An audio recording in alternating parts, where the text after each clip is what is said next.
Hi అండి, ఎలా ఉన్నారు? ఈరోజు నేను మార్నింగు మినపట్టు తిన్నానండి. దాంట్లోకి చట్నీ అయితే రొటీన్గా కాకుండా ఈరోజు సింపుల్గా ఇలా తిన్నాను అనమాట. పెరుగులో మామిడికాయ పచ్చడి ఉంటుంది కదా, ఆ పచ్చడి వేసుకొని కలుపుకొని తిన్నాను. చాలా బాగుంటుంది, ఒకసారి ట్రై చేయండి.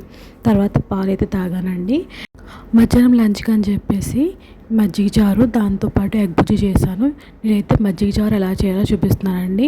ఫస్ట్ అయితే మనకి ఏం కావాలో అన్నీ రెడీ చేసుకుని పెట్టుకున్నాను. మనకి ఎంత పెరుగు కావాలో అంత పెరుగు తీసుకుని దాంట్లో ఉప్పు అయితే వేసుకోవాలి. దాంట్లో కొంచెం పెప్పర్ పౌడర్ అయితే వేసుకొని మంచిగా కలుపుకోవాలి, లంప్స్లు ఏం లేకుండా. అంత మంచిగా కలిసిపోయిన తర్వాత అప్పుడు మనకి ఎంత వాటర్ కావాలి అంటే మనం ఎంత చిక్కగా ఎలా వేసుకుంటామో దానికి తగ్గట్టుగా వాటర్ అయితే వేసుకుని అడ్జస్ట్ చేసుకోండి. ఇప్పుడు ఒక గిన్నె తీసుకొని దాంట్లో ఆవాలు జీలకర్ర వేసుకొని మంచిగా వేగిన తర్వాత ఈ పోపు దినుసులు అంటే మినపప్పు శనగపప్పు వేసుకొని మంచిగా వేగనివ్వాలి. నేను కొంచెం మాడిపోయిందండి, ఇగ్నోర్ చేయండి.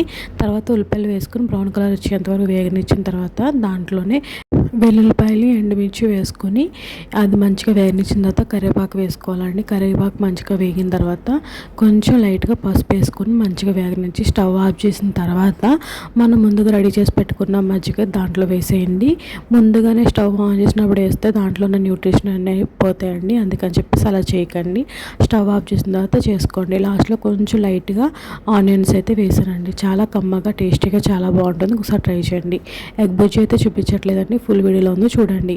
తర్వాత నేను బాదం పాలు తాగాను. అంతేనండి, థ్యాంక్ యూ.